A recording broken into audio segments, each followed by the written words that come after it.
નમસ્કાર દર્શક મિત્રો, હું છું રૂપલ વણેચિયા. સંપૂર્ણ ન્યૂઝમાં આપનું સ્વાગત છે. બનાસકાંઠા જિલ્લા કલેક્ટર મિહિર પટેલના અધ્યક્ષસ્થાને કલેક્ટર કચેરી સભાખંડ પાલનપુર ખાતે સંબંધિત અધિકારીઓ સાથે જિલ્લા ખાદ્ય સુરક્ષા સલાહકાર સમિતિની બેઠક યોજાઈ હતી.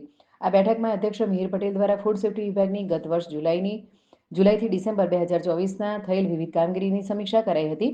આ સાથે અધ્યક્ષે ખાદ્ય સુરક્ષા અધિનિયમ 2006 અન્વયે ખાદ્ય સુરક્ષા અને ગુણવત્તાને સુનિશ્ચિત કરવા તથા સ્વચ્છતા નિયમન પર ખાસ ભાર મૂકવા જણાવ્યું હતું.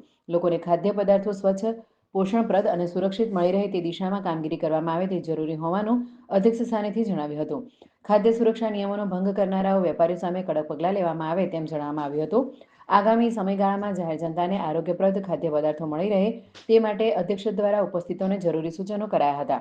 આ બેઠકમાં જિલ્લા પુરવઠા અધિકારી, કૃષિ યુનિવર્સિટી ફૂડ ટેકનોલોજીના પ્રોફેસર, વેપારી એસોસિએશન અને મીઠાઈ ફરસાણના પ્રમુખ, બનાસ ડેરીના પ્રતિનિધિ સહિત સંબંધિત અધિકારીઓ અને વેપારીઓ ઉપસ્થિત રહ્યા હતા.